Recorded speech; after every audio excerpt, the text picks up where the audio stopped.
Assalamualaikum warahmatullahi wabarakatuh. Yang saya hormati Bapak dan Ibu Guru SMP Negeri 252 Jakarta. Yang saya hormati tenaga kependidikan SMP Negeri 252 Jakarta.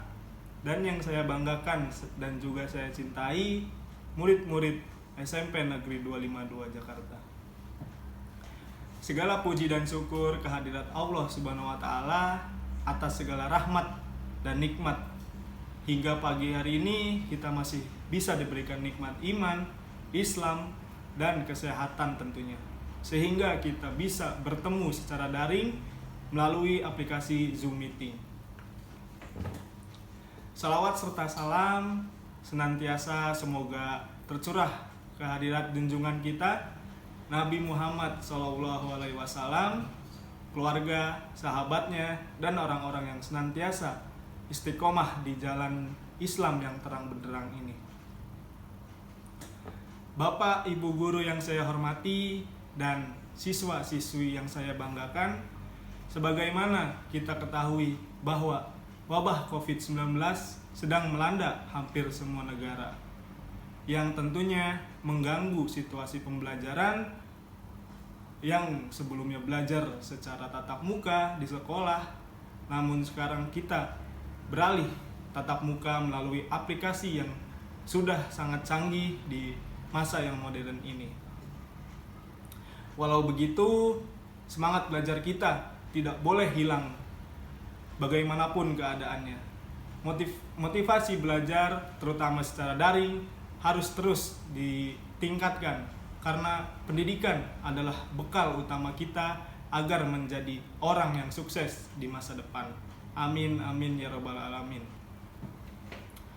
Ananda semua yang saya banggakan, sudah kita ketahui semua bahwasanya banyak saudara-saudara kita yang mendahului kita akibat terpapar virus COVID-19 ini.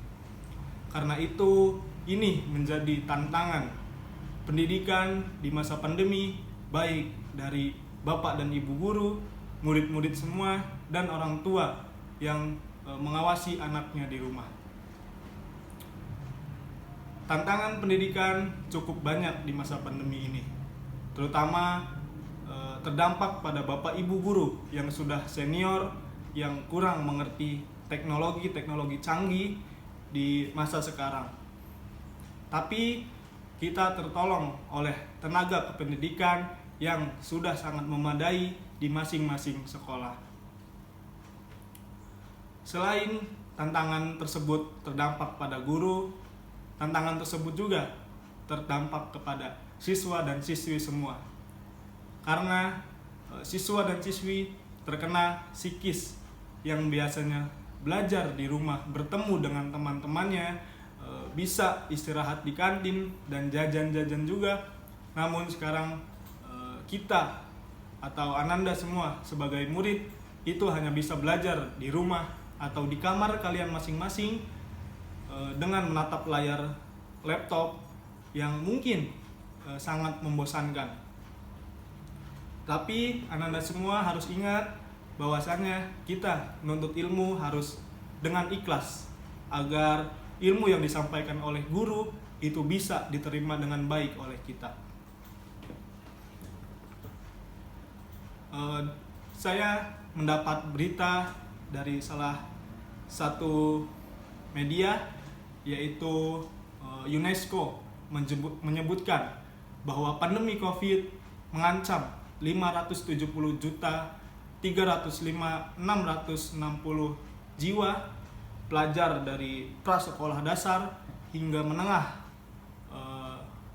atas, itu dari semua negara hampir 86 juta jiwa, 24.297 pelajar dari seluruh negara terdampak pandemi ini.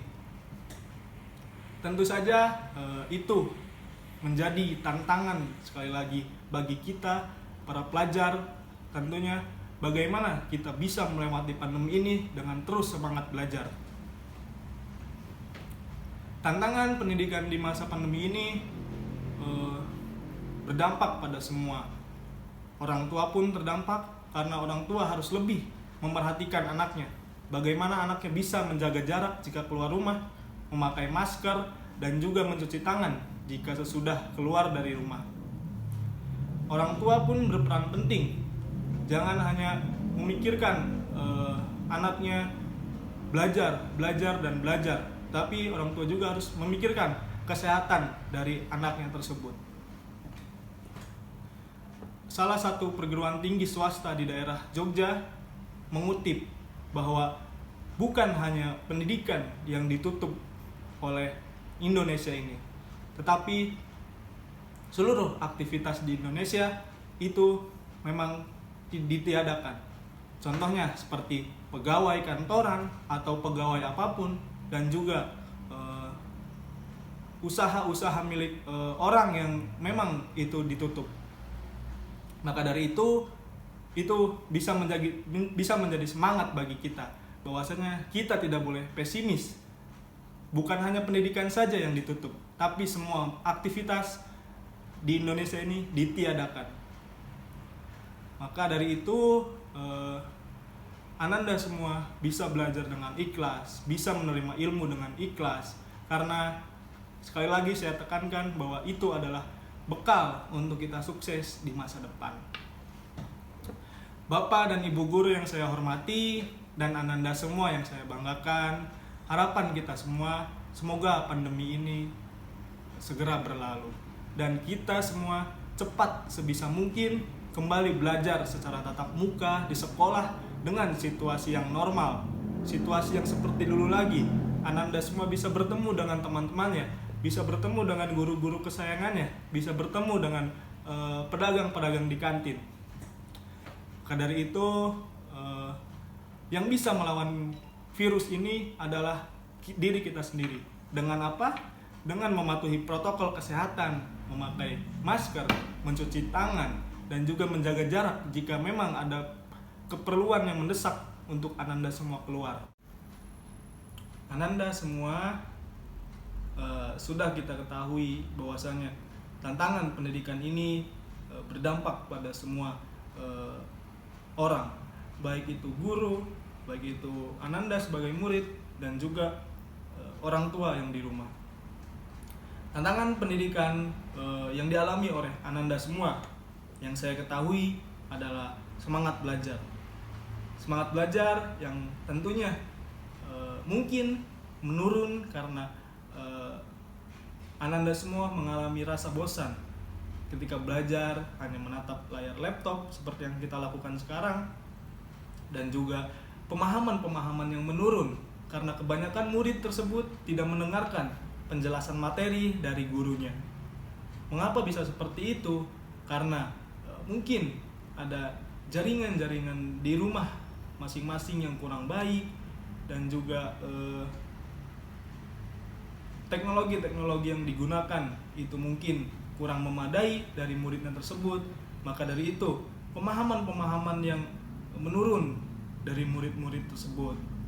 Maka dari itu saya sebagai kepala sekolah dan guru-guru lainnya harus lebih sadar bahwa kita belajar tidak hanya melakukan tatap muka melalui aplikasi Zoom ini atau melalui aplikasi lainnya, tetapi kita bisa melakukan belajar secara memberikan tugas ke dalam grup, atau seperti memberikan soal-soal pilihan ganda atau esai yang bisa dilakukan oleh semua murid tanpa harus menggunakan teknologi-teknologi yang canggih ini. Maka dari itu kita harus lebih sadar, harus lebih paham akan kemampuan dari murid-murid kita sendiri. Ananda semua yang saya banggakan,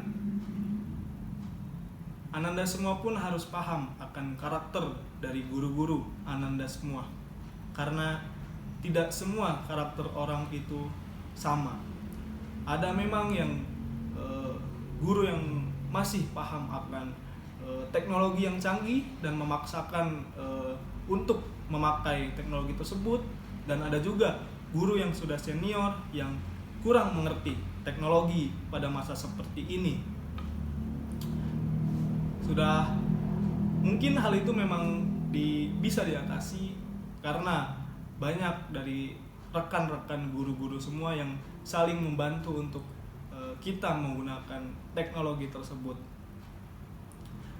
Mungkin demikianlah yang bisa saya sampaikan pada kesempatan kali ini. Kurang lebihnya saya mohon maaf jika ada salah kata baik yang terucap maupun tidak. Dan atas segala perhatiannya saya ucapkan terima kasih yang sebesar-besarnya. Akhir kata saya ucapkan wassalamualaikum warahmatullahi wabarakatuh.